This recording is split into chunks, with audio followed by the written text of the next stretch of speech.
aspirants, I am T.S. Sodhi again here with you to discuss another topic of research aptitude. आज का जो हमारा topic है वो है एथिक्स ऑफ रिसर्च। एथिक्स, हर काम के एथिक्स होते हैं। कोई भी हम काम करते हैं उसकी कोई मर्यादा होती है, उस मर्यादा का पालन करके हम वो काम करते हैं। इसी तरह रिसर्च के भी एथिक्स हैं, उसकी भी मर्यादा है कि रिसर्च जो है उसके एथिक्स क्या होते हैं और उसकी वजह से ही रिसर्च जो है एक इफ़ेक्टिव रिसर्च बनती है। तो अब देखेंगे हम कि कौन कौन से उसके एथिक्स हैं। ओरिजिनल वर्क, रिसर्च वर्क हमेशा ओरिजिनल होना चाहिए, यानी कि जो हाइपोथेसिस चुनेगा रिसर्च स्कॉलर वो ओरिजिनल होना चाहिए, कोई कॉपीड नहीं होना चाहिए। इसलिए सबसे बेसिक मर्यादा जो है, बेसिक एथिक्स वो ये है कि रिसर्च जो है वो ओरिजिनल होनी चाहिए। हाइपोथेसिस जो चूज़ किया जाए वो ओरिजिनल हाइपोथेसिस हो। उसके बाद है अनएम्बिगुअस, यानी कि जब रिसर्च की रिपोर्टिंग की जाती है, रिसर्च के बारे में लिखा जाता है थीसिस के फॉर्म में या किसी भी और फॉर्म में, तो उसमें जो वर्डिंग होगी वो अनएम्बिगुअस होनी चाहिए, यानी कि एक्सप्रेशन जो रिसर्च का है वो बिल्कुल क्लियरली डिफाइंड मीनिंग होना चाहिए। उसमें ये नहीं होना चाहिए कि उसका मीनिंग का पता न चले, इस तरह लिखा जाए।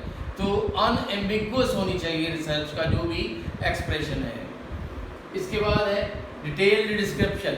रिसर्च का से हम जस्टिस तभी कर सकते हैं कि जब हम उसकी रिपोर्टिंग करते हैं, थीसिस लिखते हैं, तो उसकी डिटेल्ड डिस्क्रिप्शन हो, यानी कि हर सेक्शन जो उसका रिसर्च का है पूरी तरह से वेल डिफाइंड हो, चाहे वो ऑब्जेक्टिव्स हैं, चाहे वो डाटा कलेक्शन का चैप्टर है, चाहे सैम्पलिंग डिज़ाइन का है, चाहे एनालिसिस का है, चाहे फाइंडिंग्स का है, कोई भी है, तो उसमें उसकी डिस्क्रिप्शन डिटेल्ड होनी चाहिए, ताकि जो भी उस रिसर्च वर्क को पढ़ेगा, उसको देखेगा, उसको सीखने की कोशिश करेगा, तो उसको कोई किसी तरह का डाउट ना रहे।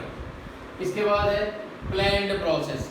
रिसर्च हमेशा एक प्लानिंग से होती है और प्लानिंग से ही करनी चाहिए, क्योंकि this is such work which takes about 3 to 4 years, और ये जो इन 3-4 सालों में एक प्लानिंग के बिना हम कोई भी काम नहीं कर सकते। छोटे से छोटा काम भी प्लानिंग के बिना नहीं हो सकता। ये तो 3-4 साल मिनिमम पीरियड जो लगने वाला इसमें होता है उसका काम है। इसलिए प्रॉपर प्लानिंग से अगर रिसर्च की होगी तो रिसर्च ज़्यादा इफेक्टिव होगी, ज़्यादा ऑथेंटिक लगेगी और ज़्यादा एक्सेप्टेबल होगी। इसके बाद है ऑर्डर्ड। रिसर्च करने के कुछ स्टेप्स होते हैं जो हम पिछले लेक्चर में देख चुके हैं कि क्या स्टेप्स होते हैं। उस स्टेप्स को उसी ऑर्डर में फॉलो करना रिसर्च करने के लिए, ये भी रिसर्च का एक और एथिक्स है। इसके बाद है एडिक्वेट एनालिसिस।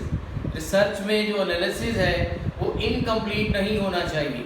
जो भी डाटा का प्रोसेस किया उसको मेथडोलॉजी लगा के उसका जो एनालिसिस होगा वो डिटेल्ड होना चाहिए, क्लियर कट होना चाहिए और कंप्लीट होना चाहिए और सफिशिएंट होना चाहिए, ताकि जो भी एनालिसिस उसको देखेगा, जो भी कोई रीडर या कोई और फॉलोइंग रिसर्चर्स जो आगे आएंगे, दूसरे रिसर्चर्स भी, अगर वो पढ़ेंगे तो उनको हर बात क्लियर हो जाए। इसके बाद है अनबायस्ड। अब रिसर्च स्कॉलर जो है एक साइंटिस्ट की तरह काम करता है और अगर किसी भी टॉपिक में वो काम करे तो उसको अनबायस्ड होना चाहिए।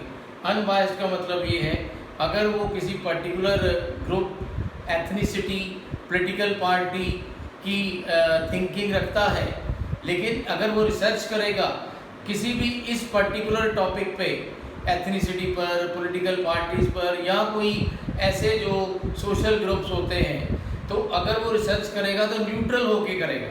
वो ये नहीं देखेगा कि if I am inclined towards this particular group और दिस पार्टी, तो मुझे उसकी फेवर करनी है अपनी रिसर्च में, उसको हाईलाइट करना है। जो मेरिट पे उसको नज़र आए वो रिसर्च करेगा और न्यूट्रल होके करेगा। इसलिए उसमें अनबायसनेस नहीं होनी चाहिए, बायसनेस नहीं होनी चाहिए। अनबायस्ड होना रिसर्च का एक बड़ा इम्पॉर्टेंट एथिक्स है। इसके बाद एनोनिमिटी। अब रिसर्च स्कॉलर जब प्राइमरी डाटा कलेक्ट करता है तो डिफरेंट डाटा सोर्सेज के साथ जाके मिलता है, लोगों को मिलता है, उनसे इंटरव्यू करता है और उनसे डाटा कलेक्ट करता है। तो कई बार जो डाटा की इंफॉर्मेशन देते हैं वो ये चाहते हैं कि उनका नाम बीच में ना आए कि इंफॉर्मेशन किसने दी है, तो इसलिए वो एक एनोनिमिटी रखेगा रिस्पोंडेंट की जिसने डाटा प्रोवाइड किया, उसका नाम जो है वो नहीं आना चाहिए। ये भी रिसर्च का एक एथिक्स है। इसके बाद है ऑथेंटिसिटी। अगर रिसर्च ने प्रॉपर अगर रिसर्च स्कॉलर ने proper method objective chart out किए, डाटा सोर्स प्रॉपर जो है वो डिसाइड किया, उसके बाद सैम्पलिंग डिज़ाइन प्रॉपरली डिसाइड किया, एक्यूरेटली डिसाइड किया, डाटा कलेक्ट किया प्रॉपरली, उसके बाद प्रॉपर मेथडोलॉजी लगाई और मेथडोलॉजी लगाने के बाद प्रॉपर जो है एनालिसिस किया, तो डेफिनेटली वो एक ऑथेंटिक रिसर्च बनती है। मोर ओवर जो फैक्ट्स और फिगर दिए जाते हैं रिसर्च में वो मैनिपुलेटेड नहीं होने चाहिए या वो एक डॉक्टर्ड नहीं होने चाहिए। वो जो एक्चुअली अवेलेबल है या जिस सोर्स से उसने लिया उस सोर्स को मेंशन करना, ताकि इसकी ऑथेंटिसिटी जो है वो बननी चाहिए। एक ऑथेंटिक रिसर्च वर्क ही सोसाइटी में एस्टेब्लिश होता है। इसके बाद बात करते हैं नो प्लेगियरिज्म। अब प्लेगियरिज्म के बारे में क्या आप शायद जानते ही होंगे। प्लेगियरिज्म का मतलब ये होता है कि अगर कोई भी ऑथर, कोई भी लिखने वाला अगर किसी और के लिखे हुए काम को या किसी और के किए हुए काम को अपने नाम से पब्लिश करे या अपने नाम से प्रेजेंट करे तो दैट इज कॉल्ड प्लेगियरिज्म। उसको हम बोलते हैं प्लेगियरिज्म। तो थीसिस में, रिसर्च में प्लेगियरिज्म नहीं होना चाहिए। किसी और का किए हुए काम का क्रेडिट रिसर्च स्कॉलर खुद नहीं लेगा। ये भी एक एथिक्स है कि उसको नहीं लेना चाहिए, क्योंकि plagiarism is a sort of offence, it is an illegal activity. तो इसलिए जिसका जो काम जिसने किया है उसका ओरिजिनल काम होना चाहिए। अगर किसी और के किए हुए काम का रिसर्च स्कॉलर खुद क्रेडिट लेगा तो वो प्लेगियरिज्म में आएगा, जो कि इसका एथिक्स नहीं है। तो there should not be plagiarism in the research work. इसके बाद है रेफरेंसिंग एंड साइटेशन। अब बिब्लियोग्राफी में या फुट नोट्स में वो सोर्स मेंशन किया जाता है जहाँ से कोई इंफॉर्मेशन ली जाती है, तो उस सोर्स का प्रॉपर फॉर्मेट होना चाहिए जिसको हम रेफरेंसिंग और साइटेशन कहते हैं। प्रॉपर सोर्स मेंशन्ड हो कि कौन से मैगजीन से या बुक से या जर्नल से वो जो है कॉन्सेप्ट लिया गया, किस पब्लिकेशन ने उसको पब्लिश किया, कितनी कौन से ईयर की पब्लिकेशन है, कौन सा पेज है, इस तरह नाम क्या है उस पर्टिकुलर पर्सन का जिसने वो कॉन्सेप्ट लिखा। तो ये सारी चीज़ें रेफरेंसिंग और साइटेशन में आती हैं। तो ये भी रिसर्च का एक एथिक्स है। तो एस्पायरेंट्स, ये कुछ एथिक्स थे जो कि रिसर्च के लिए ज़रूरी है। और जब अगर आप भी कभी रिसर्च करोगे, अगर आप रिसर्च कर रहे हो तो एथिक्स को मेंटेन करना बहुत ज़रूरी है।